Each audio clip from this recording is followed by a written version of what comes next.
Bonjour, bonjour à tous, soyez les bienvenus à l'occasion de la semaine de la presse et des médias dans l'école. Je suis ravi de vous présenter ce live. Nous allons nous retrouver ensemble pendant 1 heure pour tenter de vous faire visiter les coulisses des rédactions de TF1 et de LCI et puis de vous montrer, de vous expliquer un peu à quoi ressemble la fabrique de l'information. Alors vous êtes déjà très nombreux connectés sur Facebook, pardonnez-moi, sur TikTok bien sûr, sur YouTube également ou sur l'appli TF1 Info. En tout cas, soyez les bienvenus. Nous sommes donc dans le hall d'entrée côté LCI. Je vous ferai visiter le côté TF1 ensuite.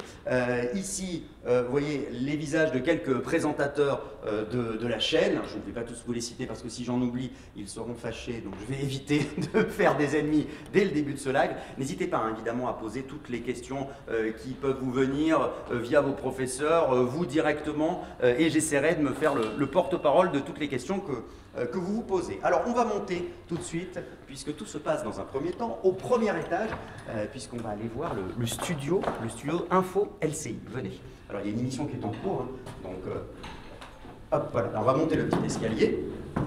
Il y a une émission en cours, disais-je, présentée par une journaliste qui s'appelle Bénédicte Le Châtelier et qui parle de la guerre en Ukraine.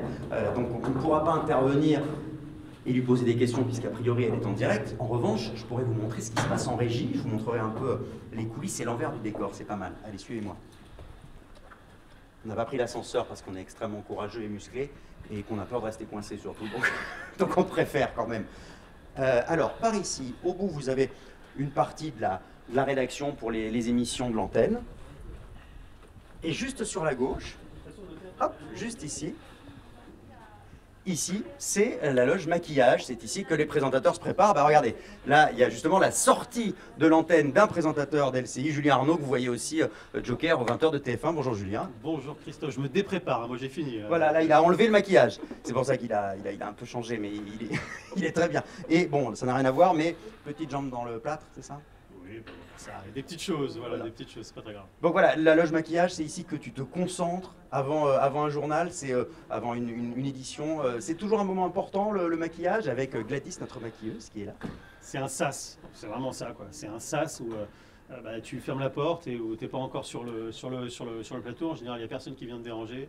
Donc c'est le moment où il n'y a pas trop de bruit et tout, tu fais un petit peu le vide et où tu sais que rien ne peut t'arriver, quoi. Donc ouais, moi c'est un moment très important pour moi. Et le moment où tu es à la bourre souvent, il faut aller vite parfois. Ah bah c'est sûr, mais le moment où on te maquille, c'est aussi le moment où tu revais un peu l'uniforme de l'antenne, tu vois. Juste avant d'être maquillé, tu n'es pas encore vraiment le présentateur, entre guillemets. En revanche, une fois que tu es maquillé, tu vois, t'as le masque. C'est ça, il y a l'uniforme. Quand on dit que l'habit ne fait pas le moine, c'est pas totalement vrai. Là, le costume, la veste, la cravate. L'habit fait totalement le moine. Bon, on va faire un petit tour du côté de la régie et du studio. Là, c'est Bénédicte qui est à l'antenne en ce moment. Normalement, j'espère. En principe, si tout va bien. Oui, parce qu'il est 15h04, a priori, c'est Bénédicte. Merci beaucoup. Salut Christophe. Allez, venez par ici. Là, au bout de ce couloir, vous avez ce qu'on appelle le salon invité. C'est là que les invités s'installent. Et je vois à l'antenne que Bénédicte est effectivement en direct en ce moment. Elle est en train de parler évidemment de la situation en Ukraine et de la situation plus particulière des jeunes en Ukraine. Alors, le studio, c'est par là. Pour tout vous dire, vous qui vous intéressez au monde de la télévision, de ce côté-là, on a les studios LCI, de l'autre côté, on a des studios de TF1. Juste là, on a le studio de 50 minutes Inside, on a le studio de Téléfoot aussi, qui sont derrière ces grandes portes. Mais ce qui nous intéresse aujourd'hui, c'est l'info, puisque c'est la semaine de la presse à l'école, bien sûr. Donc on vous fait visiter. Juste comme c'est une émission en direct, je vais parler un peu plus doucement.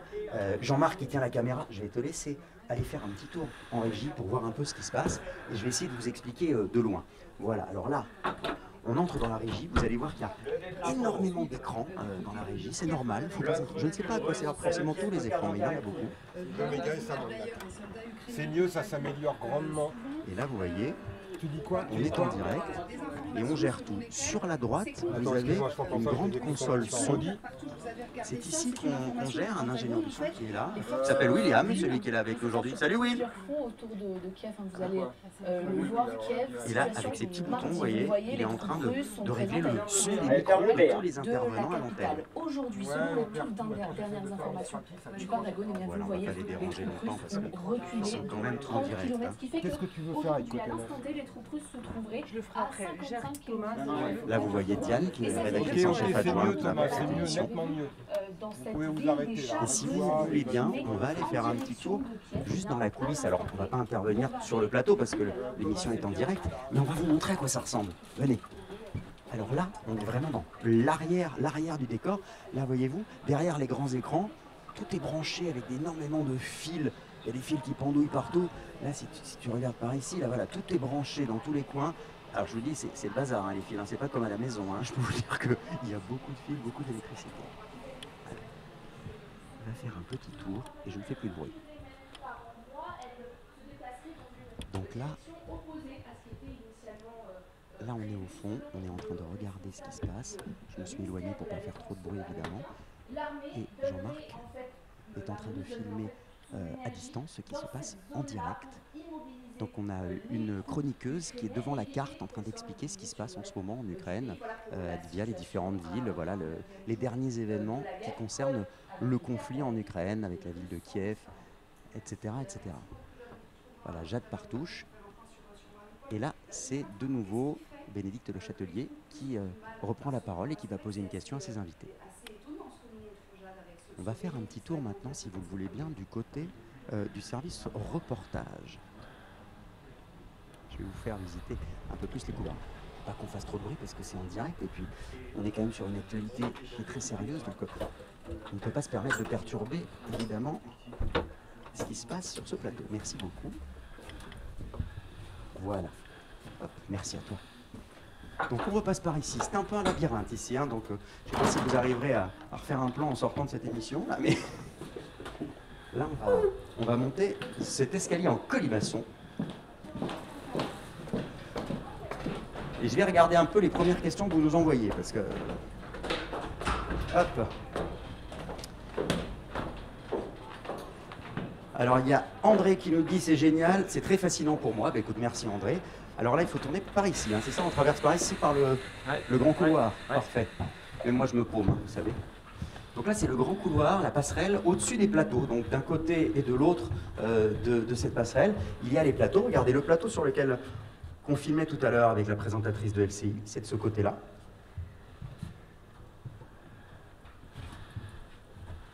Alors là, tiens, on me demande, ça fait combien de mètres carrés TF1? Alors, j'ai pas d'info, je vais essayer de la trouver, Lio. J'avoue, je suis désolé. Qui me pose cette question? C'est Vincent. Je suis désolé, Vincent, je n'ai pas cette information, mais c'est grand quand même. Ça fait beaucoup de mètres carrés. Ce que je peux te dire, en revanche, c'est qu'il y a près de 3000 personnes qui travaillent ici. Alors, en général, hein, pour TF1, pour le groupe TF1. Pour l'information, il y a 700 collaborateurs, il y a 250 journalistes côté TF1 à peu près, hein, et à peu près 150 journalistes côté LCI. Et au total 700, parce qu'il n'y a pas que des journalistes, vous avez vu la régie tout à l'heure, il y a des techniciens par exemple, et ils ne sont pas journalistes. Là il y a un autre plateau, alors ça c'est un plateau en fond vert, donc qui est complètement virtuel. Donc on peut mettre les images qu'on veut sur le fond vert, un peu comme le principe de la météo. Il y a Audrey qui nous dit très belle initiative de voir les coulisses de TF1. Ben, merci beaucoup Audrey. Allez, on va aller au reportage parce qu'on est en retard déjà. Je vais finir par la souffler. Hein. Et là, on part par ici. Ah non, ils sont là. Ils sont là, ils sont là. On n'est pas pressé, hein. Mais si, on vous rejoint tout de suite. Allez. Voilà les amis reporters qu'on va retrouver qui viennent tout juste de rentrer d'Ukraine. Donc ça va être particulièrement intéressant, qui nous expliquent comment ils ont vécu cette expérience particulière, évidemment, de tourner dans des conditions d'un pays en guerre. Bonjour, bonjour. Ah bah voilà. Alors, comment ça va? En forme? Oui, on peut se parler. Bonjour, ça va? Bonjour, ça va, oui. Bonjour, bonjour. Alors, donc ici, nous avons Alix Ponsard qui est avec nous. Bonjour Alix. Bonjour. Alors, tu peux te présenter, tu travailles à TF1, toi? Je travaille à TF1 et je suis journaliste reporter d'images, donc je suis à la caméra. Je fais les images que vous voyez dans les reportages. D'accord, c'est toi qui tiens la caméra, Ouais. qui filme ce qui se passe, les images qu'on voit, et qui filme les reporters parfois quand ils sont en direct, en duplex comme on dit. Exactement, tout à fait. Et on a Jérôme Marcantetti, toi c'est plutôt côté LCI. Exactement, même boulot, mais côté LCI. Caméra, montage, tournage, transmission. J'ai préparé le kit pour vous permettre de voir ce que donne tout ce matériel quand on part en terrain de guerre.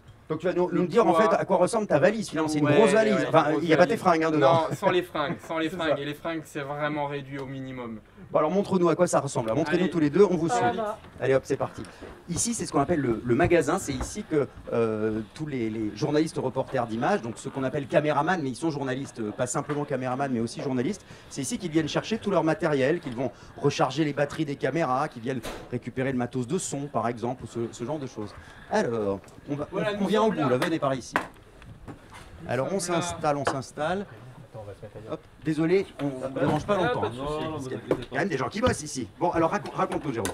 Voilà, alors avec Alix cette année on avait cette caméra, je crois que toi aussi tu as tourné Ouais. avec ça, caméra petite Ouais. par rapport aux grosses caméras. Habituellement, c'est celle-ci, ouais. Donc voilà, d'habitude, regardez, ce sont ces caméras-là qui sont hyper lourdes. Quand même, combien elle pèse celle-là? Elle est lourde, hein? Près de 12 kilos. Ouais, 12 kilos, ouais. Ouais, c'est plus lourd que mon petit garçon. moins de 2 kilos. Hein. Et ça, c'est beaucoup plus petit, c'est Ouais. plus pratique dans ce Ouais, genre ouais, de Ouais, il faut contexte. imaginer que si on a besoin de courir, que quand on est dans une voiture, on travaille mieux avec ça qu'avec Ouais. une énorme caméra. Alors, petite démo, donc la caméra, Ouais. avec laquelle on filme. La fameuse AVI-West. C'est quoi ça, Avi West? C'est un appareil qui permet de diffuser les images en direct du monde entier. Dedans, tu as l'équivalent de 3-4 téléphones portables qui captent toutes les 4G possibles sur le territoire, tous les réseaux possibles, qui mixent tout ça pour essayer d'avoir du réseau en permanence. Donc il y a quelques années, il fallait se brancher à un satellite avec un énorme car régie, comme ce qu'on appelait ça. Et là maintenant, il y a juste besoin Ouais, d'un gros sac à exactement. dos. Le gros car a été remplacé par la AVI-West. Ah oui, Voilà. donc ça a changé la vie de beaucoup de reporters. Ouais, carrément. Et puis surtout les possibilités de travailler parce que regarde, voilà, c'est pas plus gros que ça avec la batterie. hein. D'accord. Donc on peut arriver et se mettre en direct d'un peu partout sur le globe. On arrive à trouver du réseau partout. Dès qu'on a Ah. du réseau, ça fonctionne. Justement, Ah, c'est Voilà. ça, Alix. Parfois, Ouais. parfois ça capte mal. Des fois, ça capte mal dans certains coins de France. Je sais pas d'où nous regardent les lycéens ou collégiens qui sont partout, mais parfois ça capte pas bien les téléphones. Alors comment ça se passe dans des pays comme l'Ukraine? En Ukraine, on a pu travailler uniquement avec la Vie West, donc on a eu de la chance. Mais si ça marche pas, il faut se servir de cette machine Ouais, qui s'appelle une Bigane. ouais. Ah, je connais pas ça. Ouais, alors regarde, du mot rapide, ça s'ouvre, c'est la fameuse valise qui va capter le satellite. D'accord, c'est comme une antenne de satellite C'est une antenne miniature, en fait. satellite, fait. exactement. Voilà. Et donc là, pour le coup, s'il n'y a pas de réseau, on va passer par le satellite et on va récupérer obligatoirement du réseau dans n'importe quelle situation.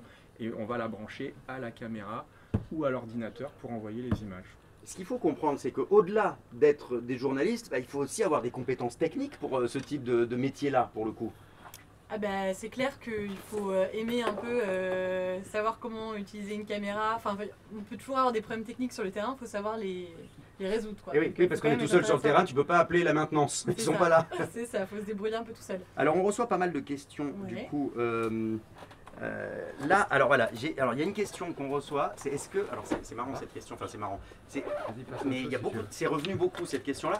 Est-ce que il vous arrive d'avoir peur sur ce type de tournage-là? On a vu des images où parfois on entend les sirènes, on se dit qu'il peut y avoir des bombardements. Comment on arrive à faire son travail comme ça? Vous pouvez répondre tous les deux, hein, parce que chacun a peut-être son moi, Quand il se appréciation. passe rien, a priori, j'ai pas peur. Pour moi, il s'est rien passé pendant 3 semaines de grave. Donc les sirènes, on descend se mettre à l'abri. Mais comme on n'a pas reçu de bombes ni de missiles à proximité, j'ai pas eu l'occasion d'avoir peur. Et toi, Alix? Nous, pour le coup, on a fait le choix à un moment d'aller tourner près de la zone de la ligne de front du côté de Kiev. Ouais.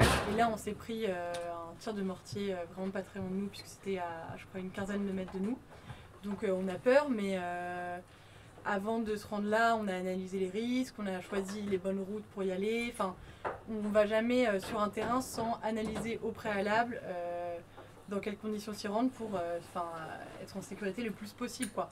Donc oui, on a peur, mais on sait qu'on a pris quand même ces précautions. Et ensuite, Il y a des garde-fous, il y a des règles pour C'est faire ça. en sorte de prendre le moins de risques possible. Et alors je vois qu'il y a ça aussi, c'est quoi ça? Explique-nous. C'est un gilet pare-balles. Donc vous avez tous, quand vous travaillez, des gilets pare-balles, c'est ça? Exactement. Tiens, Alix, est-ce que tu veux bien l'enfiler? Ça doit être lourd aussi, ça, Voilà. j'imagine ça. Je pense que c'est 10 kilos aussi. Ouais. À 10 kilos aussi, ah oui, oui. Ouais. Donc, oui, Avec moins marqué vite, là. presse dessus. Des mots. Voilà. Voilà. C'est confort, ça va? Ça tient chaud, quoi. Ouais, ça tire chaud, Donc j'imagine. Heureusement à qu'il fait pas l'intérieur, trop tu as chaud une du plaque coup. en céramique, voilà, avec marqué presse pour être identifié. Et là, dessous, c'est de la céramique. D'accord. qui est, Ça, c'est un vrai censé, gilet pare-balles. Ouais, un lourd, un vrai qui protège.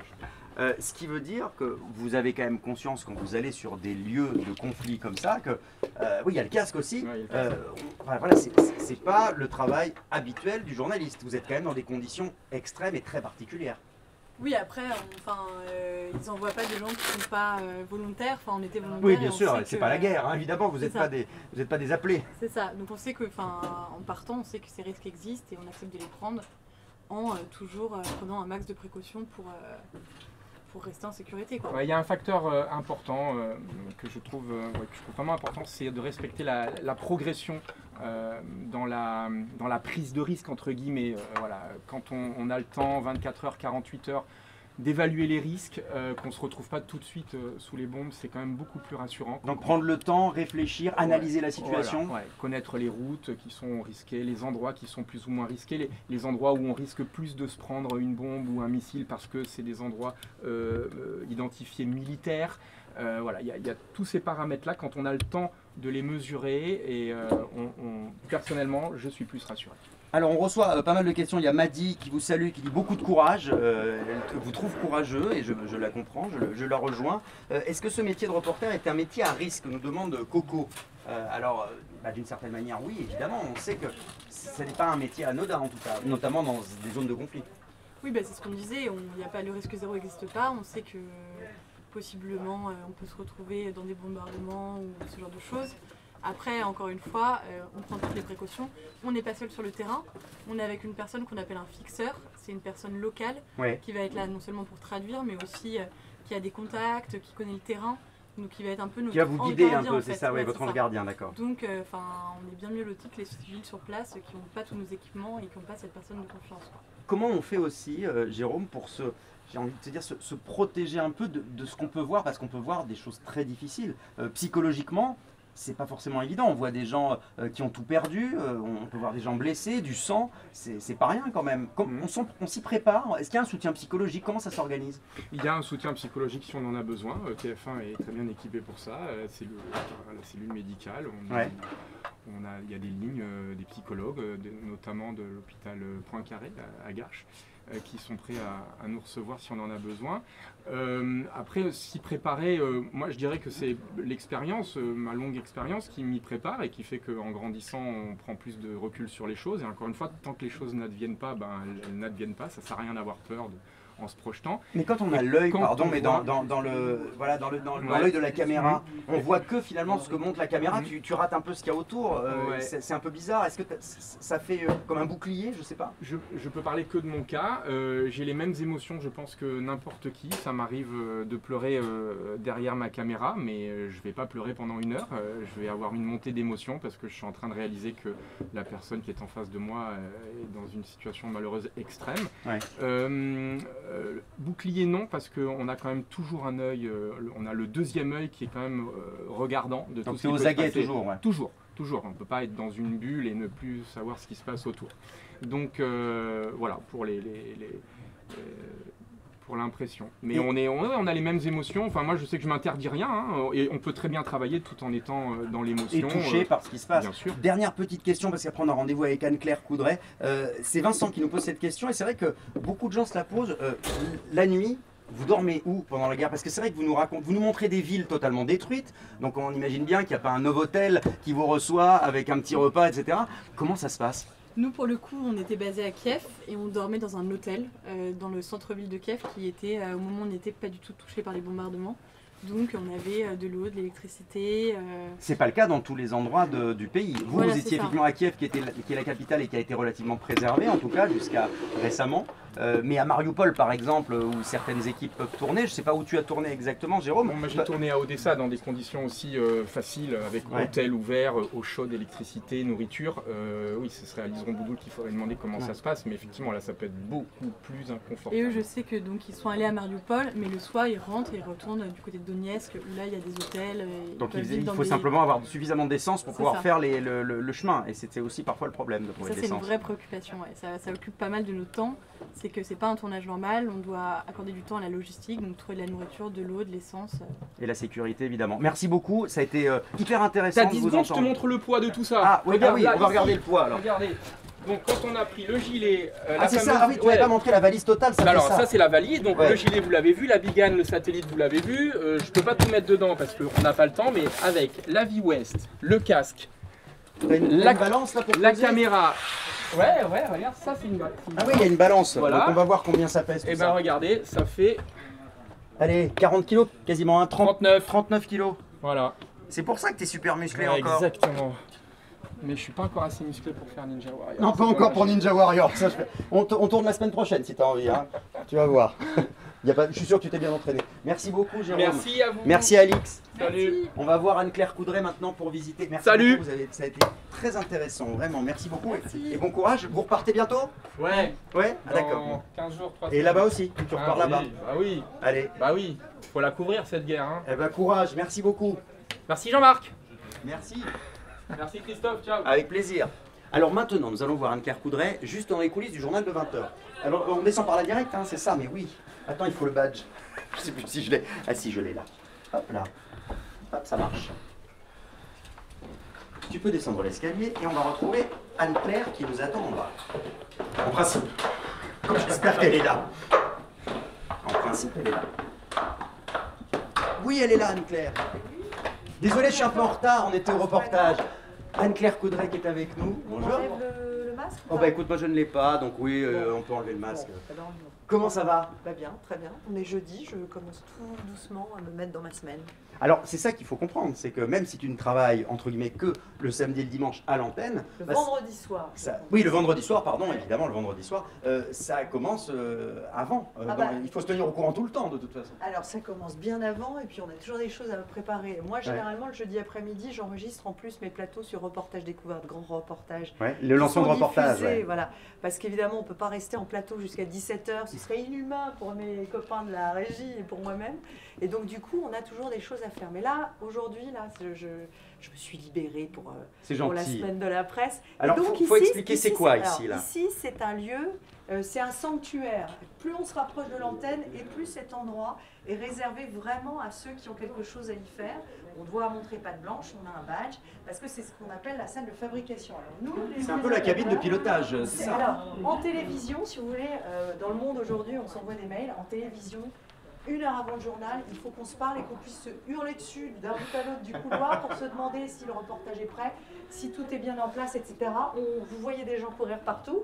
Et donc, on a une sorte de zone ici, un petit peu... Où tout le monde se retrouve. Où tout le monde se retrouve, où il y a une sorte de carrefour. Et donc, nous, on est là, avec Donc, ma ici. prompteuse. Voilà, les présentateurs sont là dans cette pièce. Donc c'est ici Moi, que je suis tu là écris à tes côté. textes, c'est Voilà. ça? Alors, on a généralement écrit tout l'après-midi, Ouais. mais on descend. Et alors, avec la prompteuse, c'est notre première téléspectatrice. C'est-à-dire Alors qu'on va lui dire- faut préciser ce que c'est la Alors, la prompteuse. prompteuse, c'est celle qui va, j'allais dire tourner, mais maintenant ça se passe plus comme ça. Elle va Dérouler le le texte en fonction de mon rythme à moi sur le plateau. Ça se Et fait pas donc, de manière automatique, c'est ça ne se fait voilà, pas de manière t'as automatique. une assistante qui t'aide Et et puis moi, qui je vais descend. modifier mon texte au dernier moment et c'est elle qui me fait mes modifications quand le journal est déjà En cours de parti. route, c'est En ça. cours de Parce que route, tu changes ton à la texte en cours de seconde route. près. Bah oui, il y a des choses qui sont pas... Il y a des informations qui tombent, il y a des choses qu'il faut réactualiser, il y a des journalistes qui nous rappellent au dernier moment à 20h10 en nous disant « Eh, vous dites ça, mais en fait c'est ça ». Donc on est tout le temps en train de... C'est ça la magie du Tout journal peut t'arriver, télévisé. c'est le direct en même Bah, temps. c'est le direct, mais on ne peut le faire qu'en direct, puisque évidemment, il ne faudrait pas qu'on donne une information qui est tapée depuis une demi-heure. Évidemment. Et donc ici, moi, je vais lire mon texte à voix haute, et c'est elle qui va me dire « On comprend rien, ta phrase est trop longue, sois plus concise, ce terme, je trouve qu'il n'est pas totalement dans le ton, etc. » Donc c'est ta première téléspectatrice. Exactement. Et avec elle, on va resserrer, dépolluer de tout ce qui est inutile, etc. Et donc une fois... Alors moi, j'ai mon assistante qui est ici. Ouais. Là aussi, hein, il faut qu'on puisse se parler D'accord. vraiment à voix haute, à portée de voix. Elle va appeler tous les journalistes pour leur relire mes textes, pour être bien sûr que je ne fais pas d'erreur, que je ne fais pas d'erreur de chiffres. Que ça correspond Que ça bien au correspond lancement de bien leur au reportage. parce Ouais. que les reportages, il y en a qu'on voit, mais il y en a qui vont arriver pendant le journal. Hein, donc, Tu es en train de me dire que les reportages que tu diffuses, celui qui passe à 20h10, il a peut-être été fini à 20h05? Ah bah ouais. Et puis peut-être même à 20h09, 30 secondes.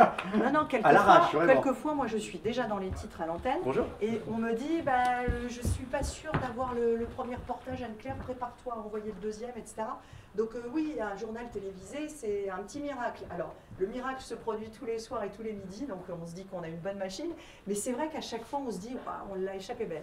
Alors Donc, Anne-Claire, voilà. ce qu'il faut comprendre, c'est que tout cet endroit-là, je ne sais pas si vous avez bien vu, vous qui nous regardez, c'est qu'on est juste derrière le plateau. Le plateau il est Alors, derrière la c'est ça. fenêtre, là, c'est ça? Et quand je vous dis qu'on court parfois, Il ne faut pas être loin du Saint des Saints, qui est ce plateau télévisé. Là, il est vraiment juste à côté, le plateau. Qui est juste à côté. Et donc, moi, quand je sors, j'ai pas long à faire. Il y a la régie qui est juste à côté aussi. Il y a les rédacteurs en chef. Est-ce que vous voulez que je... J'aimerais qu'on rentre sur le plateau. On va rentrer sur voir. Le plateau. La régie, on a vu celle d'Elsie tout à l'heure. La régie, donc on va regarder le plateau. Cette salle-là, c'est là où les rédacteurs en chef valident les sujets. Et là aussi, il faut qu'ils puissent repartir en courant dans les salles de montage pour dire aux journalistes, là, tu as fait une erreur. C'est la salle où ils visionnent les sujets, c'est ça? Voilà, c'est la salle de visionnage. Alors Jean-Marc, viens donc de l'autre côté. Nous allons rentrer sur le plateau du 20h et je suis sûr que vous êtes très nombreux à vouloir voir à quoi ça ressemble. Ah oui, il faut le badge. Il faut le badge parce qu'on ne peut pas prendre le risque que n'importe qui rentre. C'est que le mien, ça marche pas. Le mien, il marche pas. Ils ont peur que je dise des bêtises, peut-être si je rentrais. Alors, on rentre dans l'obscurité avant de se mettre dans la lumière. Voilà, parce qu'on nous a laissé le plateau bien éclairé. Donc là, on voit ce qui se passe. Donc, là, c'est la prompteuse. Là, c'est mon assistante. Là, c'est l'opérateur qui gère les caméras du studio. Oui, parce que ce sont des caméras automatiques, donc il n'y a pas de caméraman derrière chaque caméra. Elles sont directement pilotées depuis, voilà, c'est ici de manière informatique. Alors là, vous allez voir le fameux fond vert, le célèbre fond vert de la météo. Ah, c'est ici que Evelyne Delia, Louis Baudin, Tatiana Silva se retrouvent pour la météo. Exactement, et donc ils ont des télévisions de chaque côté, donc ils font leur météo, et puis évidemment après on incruste en régie des cartes météo. Il est beau ton plateau, hein, dis donc. Hein. Il est magnifique, il est tout neuf de quelques années. Alors on a c'est un énorme écran qui fait 70 mètres carrés, qui est le plus grand écran d'une télévision en Europe. Et donc on peut évidemment le fractionner, mettre derrière des fonds du 20h, du 13h.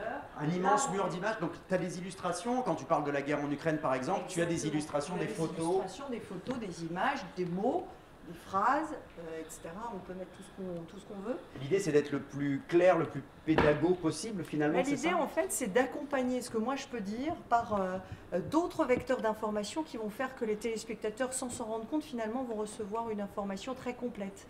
Et donc tout ça en direct, entre guillemets. Et donc il faut que quand je parle, évidemment en régie, ils envoient la bonne image, etc. etc. Je comprends. Et puis on a aussi plein de caméras. Alors là, elle n'est pas branchée, mais là normalement c'est le prompteur. Donc moi je regarde, c'est juste au-dessus de la caméra pour que l'axe regard ne soit pas dévié. C'est-à-dire que quand moi je regarde, que tu regardes comme si tu regardais la caméra en face. C'est comme si on regardait la caméra. Alors il y a pas mal de messages qui nous parviennent. On a génial ce direct, nous dit Nico, et on a Paul qui nous dit voilà, le lycée Napoléon à l'Aigle vous salue. Donc voilà.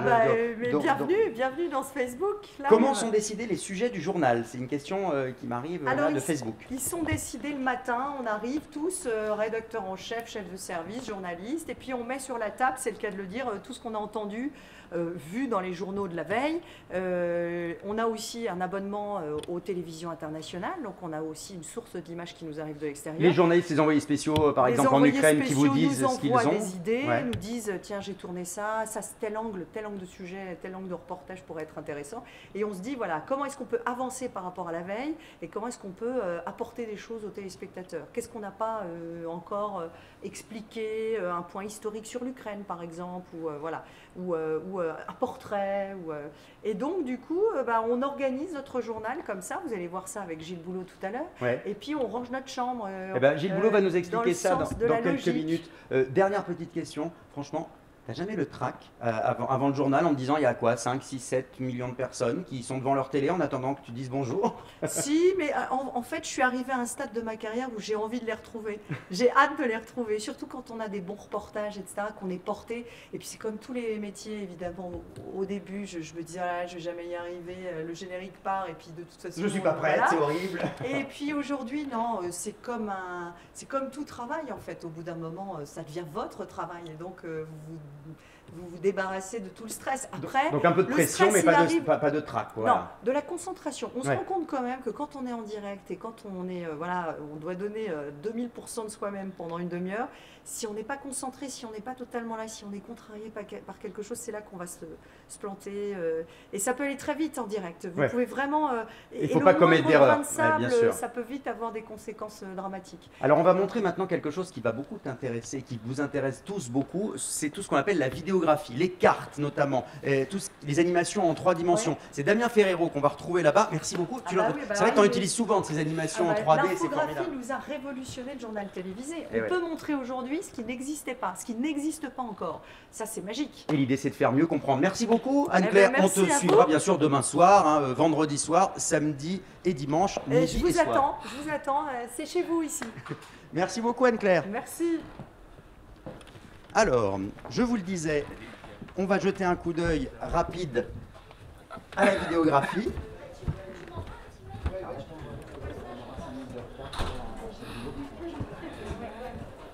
Hop là, on est un petit peu en retard. On a Gilles Boulot qui va nous attendre. Alors, nous allons donc du côté de la vidéographie. C'est par ici. Et après, je crois sur la droite, si je ne m'abuse. On va suivre Christophe Isard. Ouais, Christophe Isard, journaliste du 13h notamment. Michel Isard, pardon, Christophe Michel, Isard, c'est c'est toi, Christophe, c'est moi, Michel Isard. On voudrait vérifier, où est ils sont où déjà la vidéographie? L'infographie, ouais, l'infographie. Je peux vous accompagner. si vous Ah, c'est gentil. voulez. Je sais pas. Bah là, on est au bon étage. Ah non, Oui, si, on est au bon si. étage, on est au premier. C'est à droite. Le premier, Et c'est à droite là, non? Non, c'est pas là. c'est à droite, c'est au fond du couloir à droite. Et c'est un peu un labyrinthe ici. Hein. Là, il y a du Qu'est-ce monde. que vous Hein. faites là? Et là, on est en live Facebook dans tout On un est tas à Facebook? d'écoles, ouais, Facebook, YouTube, dans un. C'est quoi, c'est par ici? Là Non, là, c'est la DA. Ah, sûr. c'est par là qu'il faut qu'on aille? Ah, Bon, ben, les choses bougent. Bon, merci quand même, hein. Euh, Mais c'est très gentil. Désolé. On est juste derrière. De quoi? C'est par ici? Ah, il est là, Damien. Il est là. Ah, on y arrive. Damien, il est là, il est là. Excuse-moi. On y arrive. On a failli se perdre. Désolé. Comment ça va? Bien, et toi? Ça fait plaisir de te voir. Alors, on sort tout juste justement du journal de 20h, Ouais. du JT de 20h, et Anne-Claire nous a dit à quel point c'était important la vidéographie, que ça avait changé la vie et l'apparence du journal. Alors, montre-nous ce que c'est que ce travail. Donc là, on va rentrer effectivement à l'infographie. Donc c'est ici qu'on prépare toutes les infographies nécessaires à la fabrication des différents sujets et des chroniques des journalistes dans le JT. Alors, ça peut être quoi? Ça veut dire quoi? Ça veut dire ça peut être de la 3D, Ouais. ça peut être de la carte, ça peut être des dessins, grosso modo, qu'on va insérer dans les sujets et les animer pour raconter une histoire. Comme de la réalité augmentée, c'est ça? Exactement. C'est une histoire en fait qu'on ne peut pas raconter en reportage et qu'on va pouvoir nous dessiner pour pouvoir justement illustrer les propos du journaliste. Et l'idée, c'est d'être le plus clair, le plus pédago possible, c'est ça, pour que les téléspectateurs Exactement. comprennent? L'idée, c'est d'être le plus simple possible et de simplifier un message qui peut paraître parfois un peu complexe. Si on prend l'exemple, par exemple, de l'Ukraine en ce moment. Oui, il y a beaucoup de cartes, Il y a évidemment. beaucoup de cartes, parce que du coup, il faut expliquer toute... On ne connaissait pas bien la géographie de l'Ukraine, on va dire la Exactement. réalité, et les problématiques sur le terrain, les lieux stratégiques, etc. l'évolution du conflit, où passent les troupes, etc. Ouais. Donc là, ce qu'on a préparé, par exemple, dernièrement, c'est une carte 3D qui nous permet d'expliquer justement le conflit. Bonjour messieurs, parce que c'est très masculin ici, j'ai l'impression.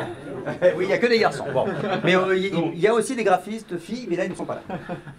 Donc l'idée ici, par exemple, c'est, si on s'approche un petit peu, on a préparé donc la carte de l'Ukraine avec ses différentes frontières, et on va pouvoir faire évoluer cette carte et l'expliquer en RA, en 3D, sur le plateau, avec Anne-Claire Caudray, vous avez vu tout à l'heure. Donc il y a une animation sur le plateau du 20h où la Exactement. carte apparaît sur le plateau, c'est ça? Exactement, sur la table du plateau.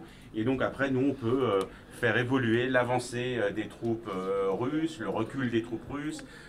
Avec des animations, c'est ça? Avec des On va flèches y- qui bougent? Exactement, avec des petits pictos qui vont pouvoir nous expliquer de façon simple que la ville a été rasée, ou également on va pouvoir expliquer l'évolution, typiquement, là on a vu... Là on voit les bateaux qui sont les- donc les dans la mer Noire au large d'Odessa. Exactement. On va pouvoir expliquer ce qui se passe peut-être à Kiev, ce qui se passe à Odessa, et on va pouvoir aller chercher avec la caméra les différents points qui nous intéressent. Pour... Là ce sont les zones là qui apparaissent, les zones qui sont Exactement. particulièrement attaquées, et puis celle qui est la Crimée qui pour le coup a Exactement. été Donc annexée là, en 2014. Exactement, donc là on a l'avancée en fait des troupes russes, et donc ça on le prépare en amont pour pouvoir, lors du JT, expliquer de façon concrète et claire, visuelle, un conflit qui peut parfois être un peu compliqué, Un peu abstrait parfois. un peu abstrait, si on n'a pas ce support visuel très didactique, quoi. Et alors ce qu'il faut comprendre aussi, c'est que ce genre de choses, ça demande beaucoup de temps. C'est ça, c'est très chronophage. On peut peut-être vous poser la question, mais quand on travaille sur une carte comme ça peut durer parfois très longtemps. Ça peut durer effectivement assez longtemps. Là, pour cet exemple-là, on a à peu près 5 jours de travail. 5 jours? Ah ouais. Oui, à 2 personnes. C'est surtout la préparation parce qu'effectivement, il a fallu le mettre à jour le jour J. Ouais. Donc, à savoir, c'était dimanche dernier, où donc on avait préparé tous nos éléments pendant les 4 jours précédents, et le dernier jour, donc ça a été juste de la finalisation. En fonction de l'évolution de ce qui se passe évidemment sur le terrain. Exactement, c'est effectivement pouvoir être réactif aussi pour pouvoir suivre l'actualité, puisque c'est quand même évidemment notre propos. C'est l'objectif, de mieux faire comprendre l'actualité. Merci beaucoup, c'était très clair, mais c'est ça qui est important, et c'est ce qu'on avait envie de vous montrer avec ce live, c'est que finalement il y a beaucoup de métiers, il n'y a pas que les journalistes qu'on voit sur les plateaux qui parlent, ou ceux qui posent les questions sur le terrain, mais il y a aussi tout un tas d'autres personnes qui travaillent, qui gravitent dans cet univers. Exactement. En fait, la technique rejoint l'éditorial et sont intimement liées de plus en plus, parce que c'est de plus en plus technique la télévision aujourd'hui. Ouais. Et donc, il faut que les deux s'imbriquent parfaitement. Et pour ça, il faut que... Le fond et la forme, c'est ça. La forme. Et plus que jamais, c'est lié, quoi. Merci beaucoup, c'est top et c'est passionnant en tout cas d'avoir vu un peu comment tout ça fonctionne. Et je pense que ça va donner pas mal d'idées à mon avis à beaucoup de jeunes qui nous regardent, qui aiment peut-être le graphisme, qui aiment bien dessiner avec leur ordinateur par exemple. Il faut se dire que voilà, il y a des débouchés aussi dans le monde des médias et de l'information. Merci beaucoup. Et vous allez où maintenant? Là on va à la conf de Gilles Boulot, la conf du 20h, donc on est un petit peu en retard. Merci beaucoup. Bon courage. Tu as un message pour Gilles pour ce soir? Oui, qui prépare des belles cartes, et des belles évolutions qu'on puisse... Elles sont prêtes les cartes, je vais lui dire ça, je peux lui dire. Non, on va encore les préparer, parce qu'on prépare tout au long de la journée. Des fois, à une demi-heure de l'antenne, on fait les dernières évolutions. Donc je vais leur dire que vous êtes en plein boulot alors. Voilà. Ça fera sérieux, c'est bien. C'est très bien. Vous allez gagner, vous avez des bons points comme ça. Alors on va par ici, tenez. Hop. On va par ici, là on monte au 2e étage, si je ne me trompe pas. Oui, c'est au 2e étage qu'on va retrouver... Ah, on va monter par là, ce sera plus simple. Ouais. La salle de conf, c'est-à-dire que c'est ici que le présentateur du journal de 20h, Gilles Boulot, son rédacteur en chef aussi, Guillaume Porteux, et puis tous les chefs de service, donc des différents services, économie, société, politique, étrangers, etc., se retrouvent pour faire le menu du journal du soir. Alors il y a déjà eu une réunion le matin, évidemment, mais il y en a une deuxième aux alentours de 15h30. Donc elle a déjà commencé, je pense. Donc on va voir. On va essayer de les déranger le moins possible. Voilà. On va tout au fond maintenant. En tout cas, merci, vous êtes très nombreux visiblement à nous suivre et à poser des questions et à avoir des petites remarques. Et ça nous intéresse beaucoup de voir sourire. Alors, c'est encore au bout. Christophe, après les enveloppes. Hein? C'est tout au bout. Après les enveloppes. Hop là. On va y arriver, hein. Et là, c'est à droite. Hop là. Salle de conférence. Allez, let's go. Pardon, bonjour, excusez-nous. On vient... Oh là là, Ah, mais vous allez mettre de l'ambiance. Bonjour, bonjour. Oh là là, mais je pensais... Vous avez une table gigantesque, je pensais pas que c'était si grand. Ça faisait longtemps que j'étais pas venu ici, moi j'avais vu que l'ancienne table. C'est proportionnel à l'audience. C'est vrai, ben oui, c'est proportionnel. Donc la table est immense. Je lève ou pas? Mais comme tu veux, la caméra est derrière toi. Allez. Gilles Boulot est donc avec nous. Enfin, c'est plutôt nous qui sommes on est tous ensemble, hein, quand même. entre autres. Alors explique-nous qu'est-ce qui se passe ici, dans ce qui ressemble un peu, je trouve, la vue d'ici, ça fait le cockpit d'un, on va dire, d'un A380. C'est à la fois le cockpit et la salle des machines, et on y passe pas mal de temps. On y est de 9h30 à midi, et de 15h30 à 16h30, 17h. C'est ce qu'il faut comprendre pour les gens qui nous regardent, c'est-à-dire que le journal de 20h que tu vas présenter ce soir, tu as commencé à y travailler depuis 9h ce matin. Ah, depuis bien plus tôt que ça. On s'échange les premiers SMS à 7h du matin, oui, parce que c'est un gros paquebot, ou un train assez lourd, et quoi qu'il arrive, à 19h58, il part. Il faut qu'on soit tous prêts. Que tout le monde soit prêt à 9h58. Donc il faut que le journal soit à peu près fait, élaboré. Et donc là, ce que vous voyez là-bas, les lignes un peu cabalistiques, là, c'est ce qu'on appelle dans notre langage un conducteur. En presse écrite, on appelle ça un chemin de fer. Et en langage ordinaire, on appelle ça un sommaire en quelque sorte. Un sommaire très précis, seconde par seconde, minute par minute, des sujets. C'est-à-dire quel reportage, par quel journaliste, combien de temps le reportage va durer ou doit durer. Par quel moyen technique on espère le rapatrier, quel satellite, quel moyen, etc. Donc Ça, c'est ce qu'on souhaite le matin. Puis ça évolue au fil de la journée, jusque y compris la fin du journal, où quelquefois on a de bonnes surprises, c'est-à-dire qu'on attend un sujet d'une minute, et en fait on a un sujet merveilleux de 2 minutes 15. Mais ça nous embête parce que ça prend la place d'autres on est trop long du coup. Du coup, on est trop long et le chef de chaîne qui veille en haut, lui, il nous dit, voilà, vous rendez l'antenne quoi qu'il advienne à 20h44, par exemple. Voilà. Et donc, pas une seconde de plus. Une seconde peut-être, pas une minute de plus en tout cas. Ah non, sûrement pas une minute, mais 10 secondes de plus peut-être. 10 secondes, ça passe. Donc on élabore et on pousse notre petite boule de neige là toute la journée ici, beaucoup, pour essayer d'avoir, on visionne les sujets et voilà, donc c'est là qu'on fabrique, Et ce qu'il faut comprendre en fait, et beaucoup de jeunes se posent peut-être la question, mais c'est un travail d'équipe, il y a beaucoup de monde, beaucoup plus que ce qu'on pourrait imaginer, beaucoup plus que simplement le nom des journalistes qui sont cités à l'antenne et le présentateur, il y a beaucoup d'autres gens. Ah oui, non mais on est 150, 200, 250, il y a tous les métiers et il y a des gens en ce moment dans le monde entier, du Montana à Mariupol, qui travaillent pour le journal de 20h de ce soir. Et donc, on se projette dans le monde entier, et puisqu'on fait, on ouvre une fenêtre pour nos téléspectateurs, et cette fenêtre, elle ouvre sur le monde entier. Donc, c'est pas le journal de Boulogne-Billancourt. C'est un journal qui est ouvert sur le monde, et donc, nous-mêmes, on doit s'ouvrir. Et ce qui est un peu particulier aussi en ce moment, c'est qu'on est à quelques semaines, un peu plus de 2 semaines et demie là, du premier tour de la présidentielle, donc il y a également des interviews politiques pour respecter ce qu'on appelle les temps de parole. Voilà, donc tous les soirs, nous avons un invité. Ouais. Et donc ce soir, le hasard fait que tu es là, et le hasard fait que c'est Marine Le Pen. Hier, c'était Jean-Luc Mélenchon. L'avant-veille, Éric Ciotti. Tout le monde s'exprime, voilà. Tous les représentants des candidats ou les candidats eux-mêmes. Voilà, de manière équitable. Équitable ne veut pas dire égale. L'égalité, c'est à partir de lundi. À partir de lundi, chaque seconde de parole d'un candidat équivaut à une seconde de parole d'un autre candidat, quel que soit son poids dans les sondages. Là, c'est proportionnel en ce moment. C'est proportionnel à leur poids politique en fonction des sondages, de l'importance du parti, etc. Voilà, exactement. C'est pour ça que ça en fait râler certains parfois. Oui, non, mais nous, on essaie d'être irréprochable. Ouais. On a quasiment une calculette. Mais il y a une règle très précise. Ah, mais c'est très bien, il y a une règle de 3 qui est très simple, qu'on applique. Et donc, chacun est ici le bienvenu, tous les candidats. Et là, en ce moment, on leur pose beaucoup de questions sur le pouvoir d'achat, bien sûr. Exactement. Il y a la guerre en Ukraine et le pouvoir d'achat, mais c'est lié en même temps. Exactement. Que feront-ils s'ils sont élus l'un ou l'autre en avril prochain? Et alors, rapidement, qu'on comprenne qui sont en fait tous les gens qui y a autour de cette table. Tu veux que je commence là vite fait? Alors, peut-être pas tout le monde. Pas tout le monde, mais grosso modo, il y a les chefs de service. Voilà. Il y a la cellule rédaction en chef, y compris Guillaume Porteux, qui est un peu plus loin parce qu'il a pris ses distances pour... il ne nous supportait plus, non je rigole. Voilà, il est là-bas. Aurélie qui est ici, c'est la responsable d'édition. Alors c'est à elle que j'obéis à l'oreillette. Gilles, j'ai travaillé longtemps avec elle et elle me parlait dans l'oreillette aussi. J'obéissais pas toujours, mais t'es plus obéissant. Gilles, tu es trop long. Bon, d'accord, ok. Et tu obéis ou pas? Ah oui, je suis très obéissant. Attends, je vais vérifier avec Aurélie. Ça va, il est à l'heure, il est ponctuel, Parfait. il est sage. Très bien, parfait. C'est pas ce que tu disais il y a 10 minutes. Pascal, Olivier, qui sont les indéboulonnables et d'une incroyable solidité, rédacteur en chef de ce journal, avec Guillaume qui est là-bas, à distance.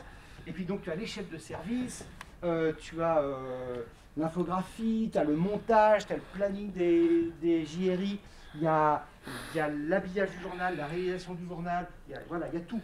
Toutes les personnes qui ont besoin d'être informées sur ce que va être le journal sont là. Bon, et alors là maintenant, donc je vais essayer de ne pas vous faire prendre trop de retard. Elle dure combien de temps la réunion?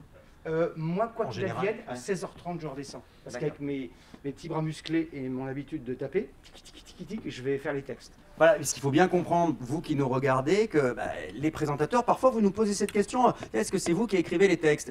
Évidemment, c'est le présentateur du journal qui écrit les textes qu'il lit le soir pour le journal. Il y en avait un qui les connaissait tellement, c'était Jean-Pierre Pernaut, il n'avait même pas de prompteur. Il était tellement imprégné de ses textes qu'il n'avait même pas de prompteur, Jean-Pierre. Et il nous manque le Jean-Pierre, ça c'est sûr, il nous manque beaucoup. Ça montre aussi, tu parlais de Jean-Pierre Pernaut, que c'est une famille, il y a une fidélité. Toi, ça fait combien d'années que tu es à TF1 sans vouloir trahir ton grand âge? C'était sous René Coty, ça fait quelques années. Ça fait un moment, et tu étais à LCI au début aussi? J'étais au début TF1, LCI, j'ai fait un peu la tournée des rayons dans la grande maison TF1. Oui.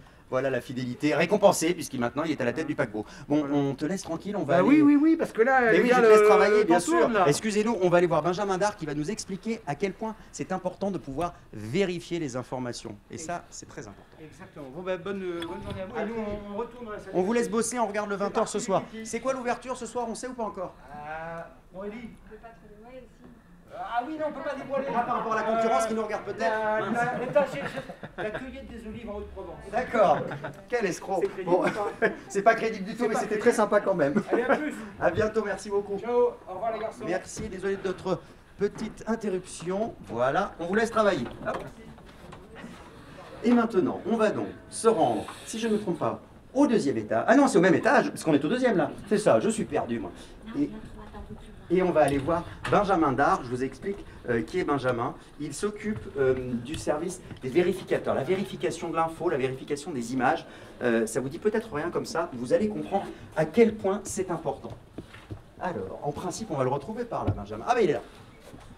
On a hyper bien bossé, c'est hyper bien organisé. Salut Benjamin. Super fluide. Comment ça va? Salut à tous. Alors, on vient tout juste de rentrer, de sortir pardon, de la salle de conf du 20h. Et Gilles nous redisait à quel point la vérification de l'info, c'était important. Explique-nous, toi, qu'est-ce que tu fais concrètement? Alors, nous, on travaille... Ah, toi et tes équipes, parce que vous êtes nombreux. Il y a énormément de monde. Bah, juste derrière, tu as toute la partie web, une partie du web, et avec des journalistes qui travaillent évidemment à l'écriture sur le site, évidemment, d'un certain nombre de news en permanence. Ils travaillent à la fois sur LCI, sur le web et pour TF1. Voilà, c'est pour le pôle info du groupe. Donc, c'est des journalistes très affûtés, très vifs, qui rédigent 2-3 articles par jour. Et puis, il y a un pôle fact-checking, ça s'appelle vérificateur, à l'intérieur même de ce web. C'est quoi le fact-checking? C'est la vérification des faits. Alors, tu vas comprendre. Alors, venez. Il y a une équipe d'une dizaine de personnes qui travaillent ça. Et puis sinon, il y a une site qui est très important. C'est l'image ici. Ouais. Tu as Jonathan. Bonjour, ah ben, j'en reconnais Cécile, que je reconnais. Ça va. Hyper important. Alors, concrètement, j'ai demandé... bonjour Cécile, comment ça va? Ça va? Bon alors, raconte-nous, toi, au quotidien, qu'est-ce que tu fais? Tu regardes les images et tu vérifies où elles ont été tournées, comment ça se passe, c'est ça? Oui, on est sur les réseaux sociaux. Ouais. Et nous, on vérifie, on voit si cette vidéo a déjà été publiée autre part et on essaie de faire des comparatifs. Recouper les sources un peu, c'est ça? Sources, exactement. Et si c'est des sites officiels ou reconnus, on valide cette vidéo. Mais parfois, il y a des vidéos qui sortent sur les réseaux sociaux qui sont pas toujours vérifiées, on ne sait pas forcément d'où elles viennent. C'est ça qui est compliqué. Et là c'est compliqué, oui, tout à fait. Donc on a quelques petits outils, mais on ne peut pas toujours confirmer que la vidéo est bien du jour. Et c'est là qu'il faut évidemment prendre des pincettes. Merci beaucoup Cécile. Benjamin va nous expliquer un peu plus comment on fait. Est-ce que tu as un exemple, par exemple, pour ceux qui nous regardent? Il y a un exemple précis, par exemple, je ne sais pas si tu te souviens, si vous vous souvenez peut-être de ce char qui écrasait un véhicule dont on disait qu'il était ukrainien. C'était une vidéo filmée avec un téléphone portable de loin et on voyait effectivement une voiture avec un vieux monsieur au volant et il y avait le phare qui lui sautait dessus. Voilà, le blindé déviait sa route pour écraser le véhicule et très vite sur les réseaux, très vite on a dit regardez la cruauté, la barbarie des Russes, ce blindé vient écraser un véhicule ukrainien. Il se trouve que grâce notamment à la cellule, on a pu reconstituer, obtenir d'autres angles de vue et on s'est rendu compte qu'en fait la scène s'était pas du tout déroulée de la façon dont c'était relayé sur les réseaux sociaux. Puis on a petit à petit reconstruit la scène pour se rendre compte finalement qu'en fait il s'agissait visiblement d'un blindé ukrainien et qu'il n'y avait aucune volonté de nuire ou de tuer qui que ce soit, mais que... Et a priori il évitait un tir et il a été obligé, il n'avait pas vu qu'il y avait la voiture. Il a dû dévier sa trajectoire pour voir, il finit sa course sur ce véhicule malheureusement, heureusement sans tuer d'ailleurs cet homme. Puisque oui, on le voit sortir c'est étonnant quand tu vois la tête de la voiture d'imaginer qu'il n'a pas été blessé, mais il n'a pas... Sauf que pendant quelques temps cette image a circulé, il a fallu prendre du temps et c'est ça qui est vachement important, c'est que ça prend du temps de vérifier l'image. Ça c'est très important. Avant de le relayer, il faut juste s'assurer que c'est de la source. C'est ça qu'on avait envie de vous expliquer, de vous raconter aujourd'hui, c'est que vous qui regardez beaucoup les réseaux sociaux, notamment les jeunes, mais pas seulement, parfois vous voyez des images qui vous scandalisent et puis vous les relayez, vous les faites tourner, sauf que ces images, elles ne sont pas toujours vraies. Et c'est en ça que le travail du journaliste, il est essentiel finalement. Constant, permanent, régulièrement. Alors il y a les images évidemment, et puis ce que je te disais tout à l'heure, c'est qu'il y a aussi maintenant une cellule de pôle fact-checking, les vérificateurs, qui donc on va les voir, c'est par ici. Ils sont un peu disséminés ici dans la rédaction en partie, et eux travaillent à la fois sur les images, bien sûr, sur les déclarations des hommes politiques, des femmes politiques, qui au cours de la journée, au cours des radios, des interviews, peuvent sortir des chiffres, des faits, qu'on questionne, qu'on vérifie qu'ils ne disent pas trop de bêtises, voilà, c'est ça? Un chiffre exactement sur le nombre de smicards, le nombre, est-ce que Emmanuel Macron a baissé les impôts pendant le mandat, est-ce que le taux de chômage a baissé, le vérifier dans quelle proportion, quelles sont les sources, tout ça c'est un travail quotidien, permanent, et c'est absolument génial, passionnant à faire. Et c'est ce qui nous permet justement d'assurer une crédibilité de l'information que nous diffusons en permanence sur le web, sur LCI et bien sûr dans les JT de TF1. Ça veut dire qu'il faut toujours se méfier d'une information qu'on voit passer parce que... Alors c'est un enfer, hein. Ouais, c'est un enfer pour la famille. Hein. Oui, oui. Pour nos proches, c'est un enfer. C'est-à-dire qu'il n'y a pas un dîner qui se passe correctement parce qu'ensuite, tout le temps, tu mets en doute. Tout le temps. D'ailleurs, c'est un enfer. Donc l'esprit critique permanent. Faut pas être invité. tu fais un trait sur toutes tes soirées, sur tous tes dîners mondains, parce qu'évidemment, tu remets en doute, en cause, en permanence ce qu'on te dit. Voilà, tu vas vérifier tout le temps. Voilà. Et c'est ce qui fait la richesse de ce métier, c'est ce qui fait la richesse de cette rédaction en particulier.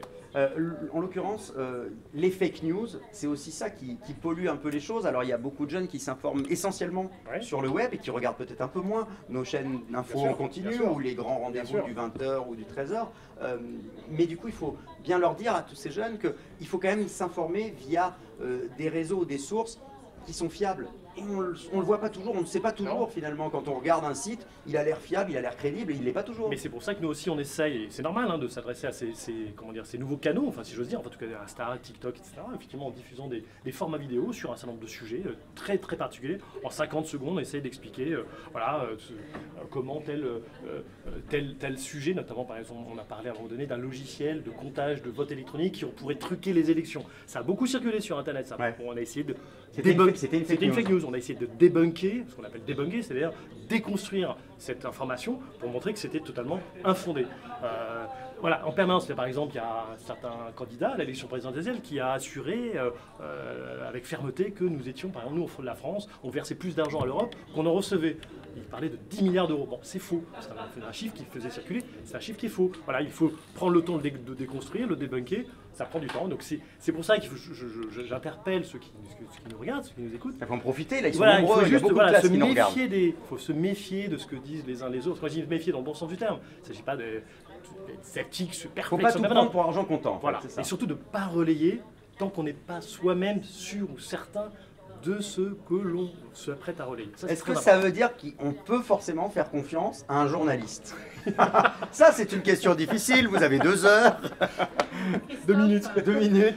Sur TF1. Nous, on a des choses déjà vérifiées. Bonjour, oui, Joël. Alors, très important. Joël, on va aller voir Joël. Alors, bonjour Joël. Joël veut s'exprimer. Bonjour Joël, ça va? Bonjour, ça va bien. Bonjour. Alors nous ici c'est la cellule des échanges internationaux. Ouais. Donc ça, toi tu vois toutes les images qui arrivent de partout. Alors on voit les images qui arrivent par des agences professionnelles. Donc pour le coup, elles sont déjà vérifiées, elles sont déjà validées. Donc par des journalistes professionnels qui confirment que tout va bien. Voilà, qui confirment que tout va bien. Donc là par exemple, on est au Conseil de sécurité de l'ONU, au Conseil de l'ONU, en direct. Et donc nous, on sait exactement qui est cette personne, où ça se passe. Là, c'est l'OTAN.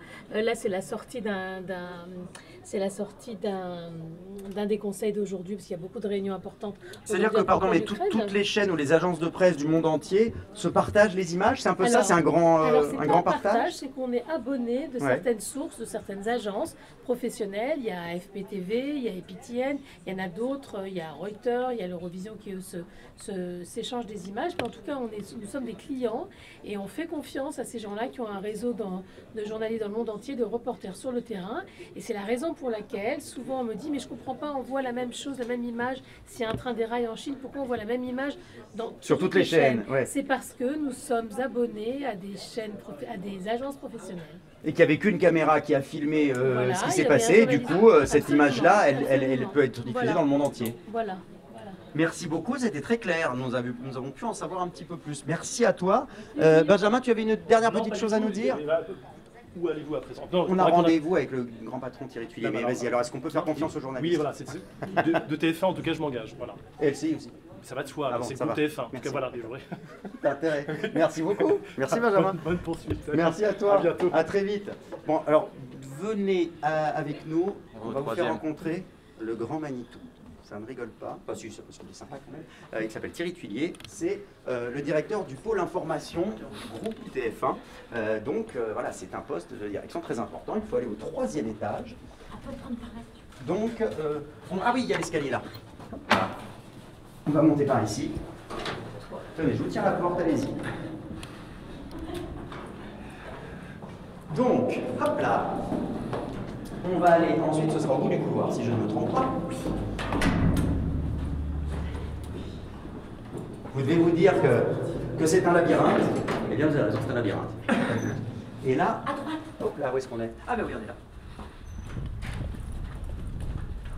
Donc on va rencontrer Thierry Filier qui va nous expliquer un peu ce qu'il pense de cette journée et de ces journées de la semaine de la presse et des médias dans l'école. Ah, Et ah ben le voilà. voilà. Ça va? Comment ça, on est un petit peu en retard, forme, désolé. Christophe? En forme et toi? Ouais, très bien. Ça va bien? Jusqu'ici, tout va bien. Jusqu'ici tout va bien. J'attends avec intérêt les questions. Il y a beaucoup de questions. Alors tu nous fais visiter ton bureau? Comment ça Déjà va? ici, je voulais Alors bien. vous présenter Bonjour. vraiment les personnes les plus importantes de mon bureau. Anne, ici. Johanna, là. Bonjour Johanna. Qui Bonjour s'occupe Anne. de tout l'agenda, des directeurs en général, il n'y a pas que moi. Donc tu as beaucoup de boulot parce qu'ils ont des agendas compliqués, c'est ça? Plus que compliqué même. Il faut faire rentrer les carrés dans des ronds en permanence. C'est ça, c'est un jeu de Tetris. Merci de nous avoir gardé quand même 5-6 minutes pour tous les jeunes qui nous regardent. Ils sont très très nombreux. Il y a des classes de collège et de lycée dans toute la France qui sont très curieux de voir comment se passe le travail finalement de journalisme au quotidien. Alors on a vu Gilles Boulot et l'immense table, le cockpit de la conférence pour le 20h. Anne-Claire nous a fait visiter les studios. On a vu à LCI aussi les coulisses de la régie. Et puis les vérificateurs avec Benjamin Dard il y a quelques instants. Donc voilà, ça c'est ton bureau. Ça c'est mon bureau. Alors c'est un bureau, il n'y a pas énormément de choses. Il y a des ordinateurs évidemment, c'est normal.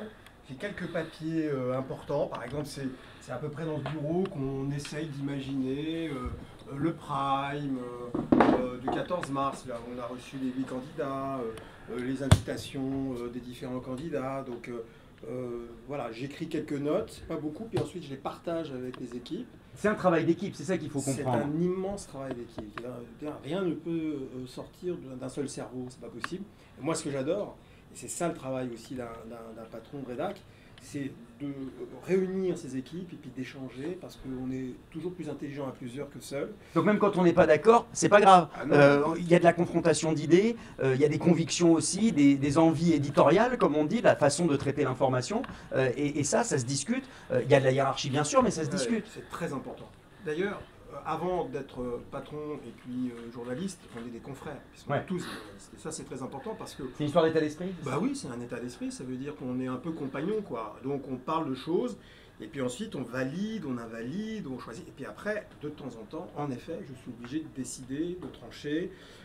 C'est ça, quand on est le chef, il faut, à un moment donné, il faut trancher. Alors parfois c'est compliqué. Oui, pas forcément, on fait des déçus parfois. Voilà, on fait des déçus, mais ça fait partie du travail. Et finalement, ça se passe plutôt bien, parce que quand c'est bien expliqué, quand on fait tout ce travail ensemble, finalement, au bout du compte, je trouve que c'est assez compris. Et c'est aussi le plaisir qu'on peut avoir dans ces moments-là, quoi. Notamment dans des moments comme l'élection présidentielle ou la campagne, où il faut faire des choix forts pour mettre en avant un certain nombre d'émissions ou de formats politiques ou d'interviews. C'est très bien de pouvoir travailler ensemble. Alors il y a beaucoup de messages qui nous viennent. J'aimerais simplement poser la question, en quoi c'est important pour un groupe comme TF1 de s'engager pour cet événement, la semaine de la presse et des médias dans l'école? Alors on a déjà effectivement montré les coulisses et comment se passe la fabrication de l'information en expliquant qu'on était pédago, qu'on essayait au maximum en tout cas de l'être. Mais pourquoi c'est important vraiment d'expliquer notre travail aux plus jeunes? Il y a des collégiens et des lycéens qui nous regardent. Alors deux choses pour les collégiens et les lycéens, et bonjour. La première, je pense qu'il est important de comprendre que finalement, c'est une mécanique à la fois très huilée, avec des vraies procédures, etc. Et puis, c'est beaucoup d'artisanat. C'est finalement une rédaction, et l'information, ça tient beaucoup en des hommes et des femmes qui ont fait ce métier un peu souvent par mission ou par passion, et puis qui parfois bidouillent pour réussir les journaux. Ouais. Et alors que ça paraît très huilé, enfin ça paraît simple, hein. Je pense que quand on est téléspectateur ou jeune devant son poste de télé, on se dit finalement c'est assez facile. Non, beaucoup nous disent qu'ils n'imaginaient pas qu'il y avait autant de monde, en fait, déjà, parce qu'on a vu qu'il y avait beaucoup de monde, beaucoup de services différents. Exactement. C'est en quoi, finalement, le plus gros potentiel il est humain, en fait, dans une rédaction, et c'est cette richesse-là qu'on doit mettre en avant, que chacun doit comprendre. Et puis l'autre aspect, qui est plus, j'allais dire, fondamental à mes yeux, c'est qu'une information, lorsqu'elle est diffusée ici, elle est validée, elle est certifiée, conforme, elle n'est pas fausse, ou alors si elle est fausse, c'est qu'on s'est trompé. Et ce sera corrigé. Et ce sera corrigé. Et c'est la grande différence avec les réseaux sociaux. Et en effet, quand on a accès aux réseaux sociaux, on a accès à des images incroyables, il faut toujours se poser la question de savoir qui les diffuse, est-ce qu'elles sont réelles, est-ce qu'elles sont fake, est-ce qu'elles sont manipulées. Et ça, notre travail de journaliste aujourd'hui est devenu essentiel. Et on aime pouvoir le partager, en tout cas à TF1. Et faire comprendre en fait comment on travaille. Parce que je sais qu'il y a certaines images qui sont sorties sur les réseaux sociaux au début du conflit en Ukraine. En réalité, c'était des images qui dataient de la Crimée en 2014. Sauf que on ne voit pas la différence. Quand on voit les images, ça aurait pu tout à fait, c'est juste à côté. De toute façon, c'est la même zone. Donc c'était très trompeur. On a une cellule aujourd'hui de plusieurs dizaines de personnes, vérificateurs, journalistes, documentalistes, qui ne font que vérifier l'origine, la source et l'exactitude de ces images. Et c'est devenu un service central aujourd'hui dans la rédaction. Ça n'existait pas il y a 2 ans ou 3 ans. Aujourd'hui, c'est central parce que sinon, on peut être manipulé. Et j'aimerais que nos lycéens et nos collégiens qui nous écoutent le savent et l'apprennent. Et dernière chose, il y a une éducation à l'image. Il y a une éducation à l'image. D'ailleurs, D'ailleurs, je regrette vraiment qu'au sein des collèges et des lycées, il n'y ait pas réellement, en dehors de ces formidables initiatives du Clémy, qu'il n'y ait pas vraiment, j'allais dire, d'enseignement, d'éducation aux médias. Alors ça avance, ça se fait de plus en plus, mais je suis d'accord, il y a du boulot encore. Mais ça ne fait pas partie du cursus, et c'est bien dommage, parce que je pense que c'est fondamental pour éduquer nos jeunes, qui demain devront faire avec toutes ces images j'allais dire, qui arrivent, qui sont parfois utiles et puis parfois très néfastes. Il y a beaucoup de questions qui nous arrivent. Alors, je pense qu'il y en a qui vont pas tarder à chercher des stages ou à chercher du boulot. Il y a Mathis qui nous dit, par exemple, comment vous décidez de qui devient présentateur? Peut-être que Mathis a envie de remplacer Anne-Claire ou Gilles Boulot dans les années qui viennent. Oui, Mathis, pourquoi pas, pourquoi pas. Alors, d'abord, il faut être un bon journaliste. C'est fondamental. Et d'ailleurs, Anne-Claire et Gilles, par exemple, sont des journalistes qui ont fait du terrain. C'était des reporters. Ce sont des reporters. Exactement. Et c'est intéressant parce qu'ils ont eu le contact avec les gens, ils connaissent les conditions du terrain. Et ensuite, ils sont devenus présentateurs seulement. Puis après, il y a quelque part une alchimie qui se fait. On dit souvent, on passe bien, on passe pas bien. Voilà, c'est pas très grave. Je veux dire, il y a des gens qui sont excellents reporters, puis il y a d'autres qui sont d'excellents présentateurs ou d'excellentes présentatrices. Et donc, d'abord, un bon bagage pour Mathis. Donc, au boulot, Mathis. Voilà, être un bon journaliste. Et puis ensuite, la présentation, pourquoi pas. Comment vous négociez avec un candidat pour qu'il vienne en plateau? Alors ça, c'est intéressant. On parle évidemment de la présidentielle. C'est dans un peu plus de 2 semaines, le premier tour. Ça va vite, déjà. Ouais. Et c'est vrai que cette semaine, Gilles nous le disait, tous les soirs, vous recevez un candidat parce qu'il faut respecter, bien sûr, l'équité des temps de parole. Donc, comment ça se passe? Ça s'organise? Vous avez des contacts permanents avec les équipes des candidats? On a des contacts permanents. Alors, je le fais, je ne suis pas tout seul là non plus. Je le fais avec un formidable chef du service politique, et le service politique Adrien Gindre, qui est le patron du service politique et ses équipes. Le chef d'orchestre. Le chef d'orchestre. Et là, on anticipe beaucoup.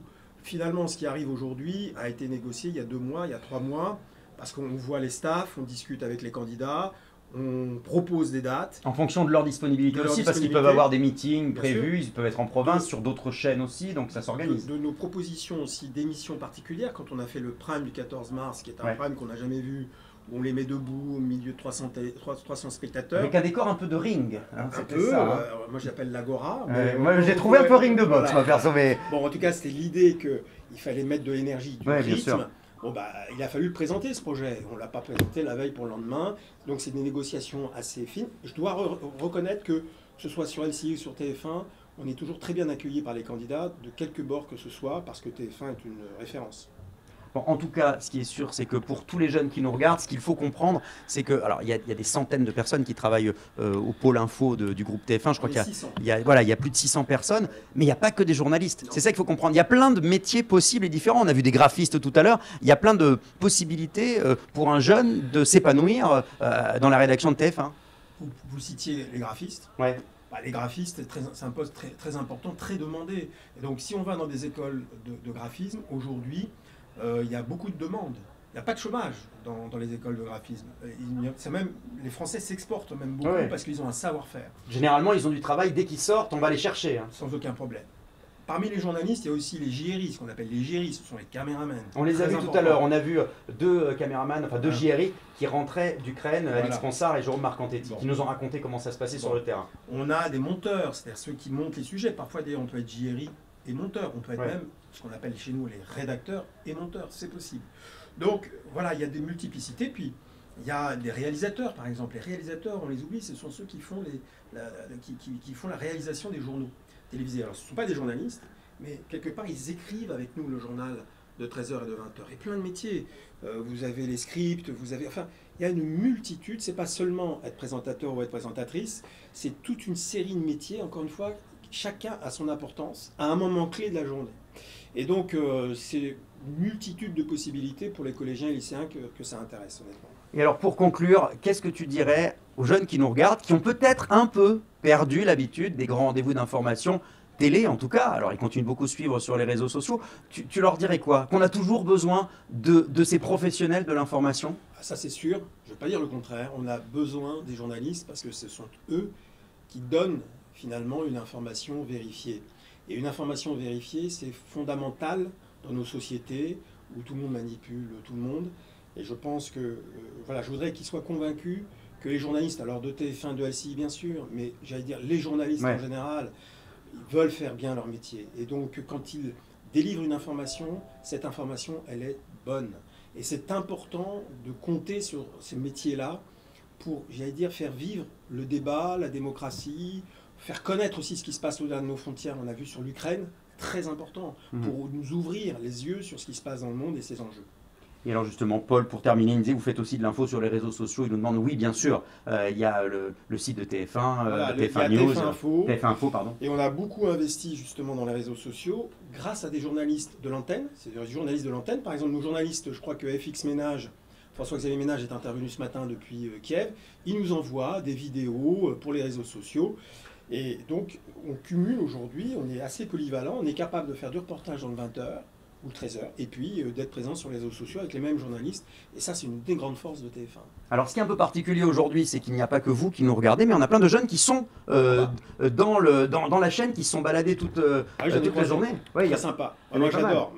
Je trouve ça super sympa. Et là, ils sont à l'auditorium. Là, oui, alors je crois qu'ils nous attendent d'ailleurs. Ouais. Parce que j'ai Caroline là, qui me dit qu'il faut descendre. Ah oui. Eh ben, on va à l'auditorium parce qu'ils sont réunis, il y a 150 jeunes, il y a un auditorium à TF1 dans le hall, une grande salle de visionnage. J'espère dialoguer avec eux. Mais non, je trouve ça génial, je trouve ça tellement... Donc il faut qu'on y aille ensemble? On descend ensemble? Oui. Eh ben si tu veux, allez hop. Je suis attendu. Ah bah parfait. Bon, allez, pas du de coup, masque, faut éviter l'ascenseur, c'est ça? Parce que ça capte pas bien dans l'ascenseur. Tu peux prendre l'ascenseur, moi on prend l'escalier, tranquille, on se retrouve en bas. Merci beaucoup Thierry, à tout de suite. À plus. Donc du coup, on va aller faire un tour à l'auditorium, la grande salle de réunion ou de visionnage qui est en bas. Ça ressemble comme une espèce de salle de cinéma en quelque sorte. Et là, on va descendre par ici jusque dans le hall d'entrée. Et là, il y a à peu près, je crois qu'il y a 100-150 jeunes qui ont pu visiter pour de vrai, pour le coup, la chaîne et le siège de LCI et de TF1 qui ont pu voir les studios. Et bien justement, on va leur faire un petit coucou quand même. Alors c'est sûr, vous allez dire, ah là, ils ont de la chance, ils y étaient en vrai, mais j'espère qu'on a réussi tout au long de ce live à vous faire vivre du mieux possible ce à quoi ressemble la vie quotidienne d'un journaliste qui travaille ici pour de l'info, pour fabriquer l'information du groupe TF1. Alors, il nous reste encore un étage. Ah non, mais on va finir musclé, hein, moi je te dis, hein, je serai prêt pour la saison 3, la saison 7 de Ninja Warrior. Vraiment. Ça y est, on arrive en bas. Et voilà. Bon, je félicite vraiment Jean-Marc qui a été un formidable JRI pour le coup, parce qu'on a couru de haut en bas. On va passer par ici. Hein. Oui. Allez hop, on va ici, on va voir ce qui s'y passe. Ils sont en train visiblement d'apprendre des choses. Je ne sais pas qui s'exprime en ce moment, mais on va mettre un peu le bazar si vous voulez bien. Allez. Oui, alors nous, on est en direct et on y va. Ah, ils nous regardent. Ok, ah bah voilà, on arrive. Bonjour. Ah, il y a un petit décalage. Hop là, viens, on va par ici. Bonjour, bonjour. Comment ça va? Bonjour. Allez, viens. Ça va, en forme? Est-ce qu'ils sont sages? Oui, c'est bien. Salut Anne-Claude, ça va? Ah, ils ont bien écouté? Bon, ça va, vous êtes en forme? Oh, disons, ça fait du monde là. Bon, alors attends. Alors, Anne-Chloé, qui est ma camarade avec qui je présente le week-end sur LCI. Anne-Chloé, qui sont tous ces jeunes? Raconte. Eh bien, écoutez, ce sont des élèves, voilà, des jeunes en tout cas, qui sont là de CM1 en terminale. À la terminale, voilà, exactement. Rencontre de l'info. Ce matin, ils ont pu avoir un échange avec des journalistes politiques, avec des journalistes aussi qui étaient partis en Ukraine, qui sont revenus et qui leur ont raconté tout ça. C'était formidable et je pense qu'ils sont très contents. Est-ce que vous êtes contents? La journée. Bon bah écoutez, c'est formidable. Là, vous savez, vous êtes en direct dans tout un tas de classes, de collèges et de lycées dans toute la France. Donc voilà, vous pouvez vous dire bonjour si vous voulez. Et vous pouvez dire bonjour à tous vos camarades qui n'ont pas eu la chance, eux, de venir à la rédaction. Allez, Vous allez faire, si vous êtes d'accord, allez bien. Vous allez faire un grand bruit, beaucoup de bruit pour les jeunes qui sont en train de nous suivre. Attention, 1, 2, 3. Et voilà, il y a de l'ambiance. Bon, on va vous laisser travailler tranquillement maintenant. On tient à vous remercier d'avoir suivi ce live. On espère qu'on a réussi à vous expliquer au mieux comment on travaille au quotidien pour fabriquer l'information dans le groupe TF1. Merci au Clémy, merci à la semaine de la presse et des médias dans l'école. Et merci à tout le monde d'avoir contribué à organiser cet événement. J'espère que ça vous a intéressé. Il va être mis en ligne évidemment. Vous pourrez continuer et pouvoir le revoir. Si jamais ça vous a plu, vous pourrez le partager avec vos parents le soir pour voir un peu les coulisses de notre chaîne. Je vous embrasse. Je vous souhaite une très belle fin de journée. Et puis, il y a encore de l'ambiance ici. Ils ont de la chance.